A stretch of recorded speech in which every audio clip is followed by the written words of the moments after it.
begin, let me express the horror and grief so many Americans at the heinous assassination of Charlie Kirk have felt. Charlie was a giant of his generation, a champion of liberty, and an inspiration to millions and millions of people.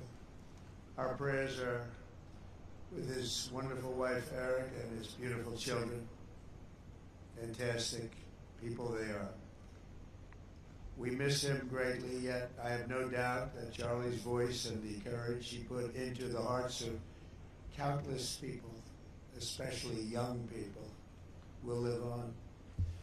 I'm pleased to announce that I will soon be awarding Charlie Kirk posthumously the Presidential Medal of Freedom. The date of the ceremony will be announced, and I can only guarantee you one thing, that we will have a very big crowd. Very, very big. Thank you, my fellow Americans. 84 years ago this morning, the banks of the Potomac were filled with the clamor of construction workers who broke ground on the building now known as the Pentagon on September 11th, 1941. At the time, it was the biggest building ever built. From that moment forward, this structure stood as a monument to American strength, power, and cherished American freedom. Exactly 6 decades later, on September 11th, 2001, those same walls, built with the sweat and muscle, blood of our parents and grandparents, were scarred by flame and shaken by terror as our country came face to face with pure evil. On that fateful day, savage monsters attacked the very symbols of our civilization. Yet here in Virginia and in New York and in the skies over Pennsylvania, Americans did not hesitate. They stood on their feet and they showed the world that we will never yield, we will never bend, we will never give up, and our great American flag will never, ever fail. That terrible morning 24 years ago, time itself stood still. The laughter of school children fell silent. The rush of our traffic came to an absolute halt. And for 2,977 innocent souls and their families, the entire world came crashing down so suddenly. In the quarter of a century since those acts of mass murder, 9/11 family members have felt the weight of missed birthdays and empty bedrooms, journals left unfinished, and dreams left unfulfilled. To every member that still feels a void every day of your lives, the First Lady and I unite with you in sorrow. And today, as one nation, we renew our sacred vow that we will never forget September 11th, 2001. Amid the horror of that morning, some used cell phones and office lines whispered their final words to those who mattered most. They whispered indeed. At 8:59 a.m. aboard United Flight 175, Brian Sweeney called his wife Julie. He told her, "Do good, go have good times. I totally love you. I'll see you again. I'll meet you up there."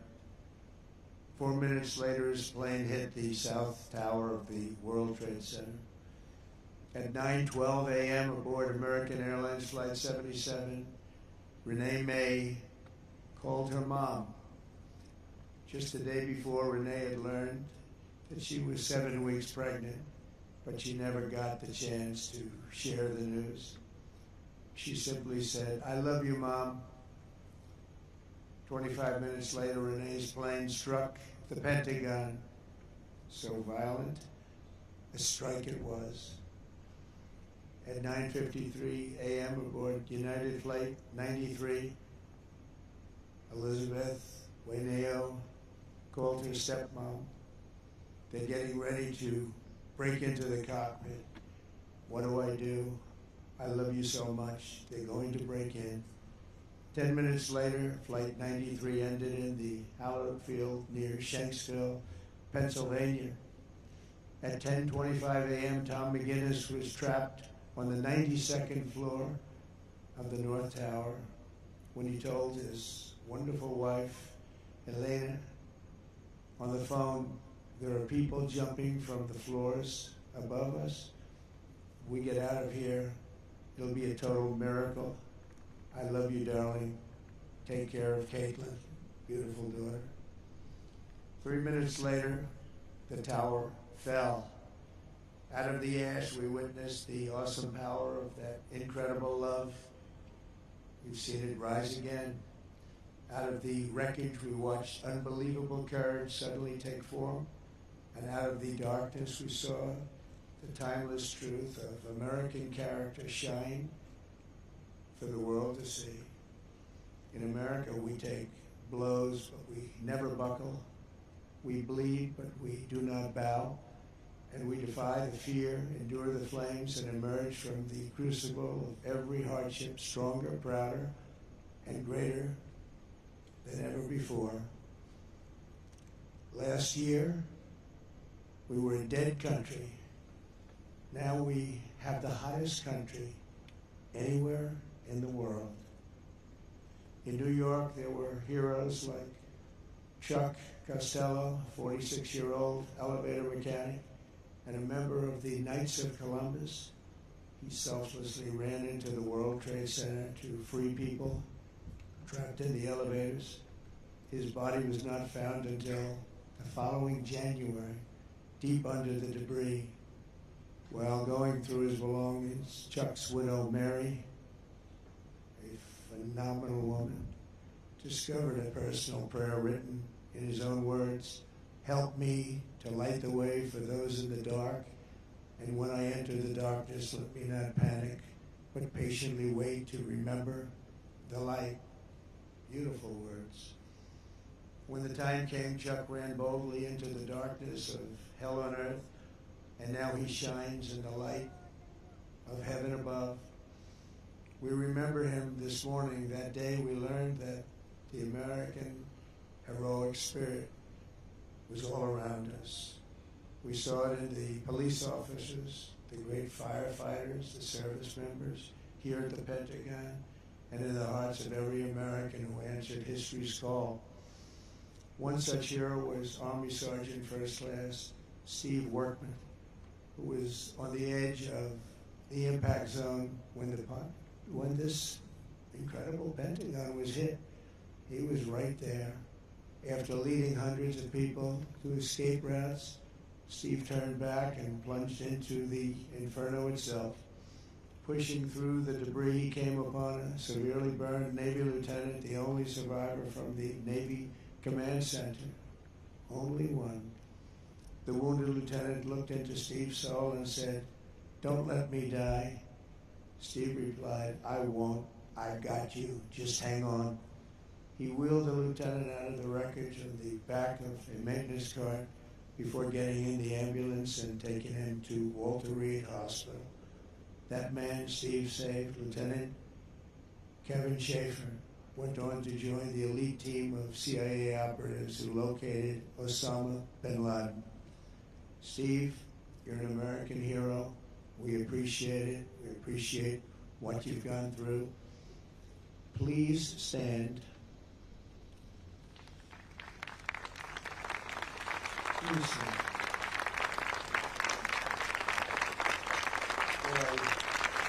Good looking man. You're a good looking guy. You remember that day. You remember that day. Good. Thank you very much, Steve. That was something. That was something. In the years that followed, America's warriors avenged our fallen and sent an unmistakable message to every enemy around the world. If you attack the United States of America, we will hunt you down and we will find you. Go all over this sometimes magnificent earth. We will crush you without mercy and we will triumph without question. That's why we named the former Department of Defense, the Department of War. It will be different. We won the First World War. We won the Second World War. We won everything before that and in between. And then we decided to change the name. Well, now we have it back to where we all wanted. Everybody wanted it. Everybody is so happy to have it back. You will fail and America will win, win, win. The enemy will always fail. 24 years have passed since that Tuesday morning in September, and an entire generation of Americans have come of age in a totally different world. While they cannot remember the agony of that day, they are carrying on the legacy of those who lost.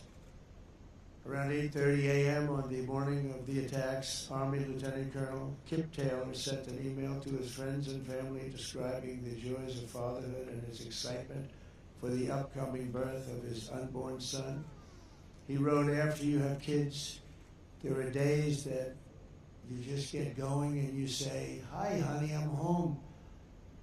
What we do until that moment pales in comparison, but just that little statement, "Hi, honey," so American, so beautiful. But that's really the point of it all, isn't it?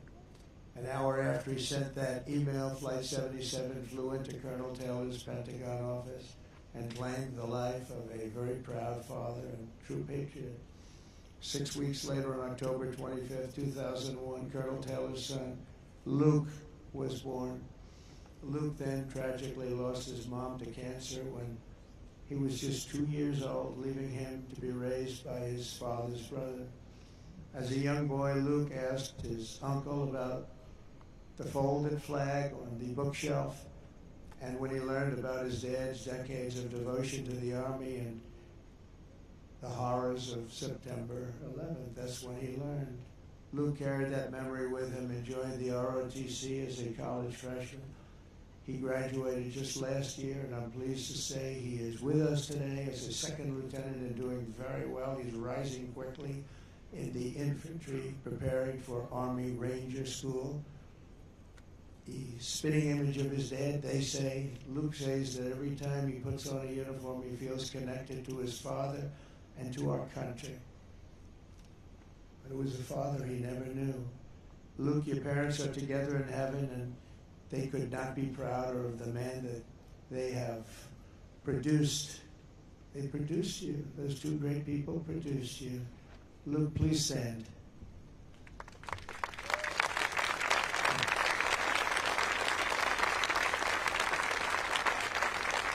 Thank you. You look good, Luke. You look good. They're looking down on you. They're very proud. This morning we recall the light of America's best and bravest and the love that they showed in their final moments. In their memory, we make a solemn pledge and a noble promise. We will honor always our great heroes. You are our heroes. There's a group of people that don't want to talk about our heroes, but we will always talk about our heroes. And that's the way our country is, and that's the way the people feel. We will defend the nation they served, the values they upheld, and the freedom for which they died. We will support our troops, we will protect our families, and we will preserve the American way of life for every future generation. We will build taller, grow stronger, fight harder, and soar higher. And together we will go forward as one people with one heart, one faith, one flag, and one glorious destiny under Almighty God. May God bless the memories of those who died and the heroes who fought and the soldiers who still stand watch. May God bless the United States of America. Thank you very much. Thank you.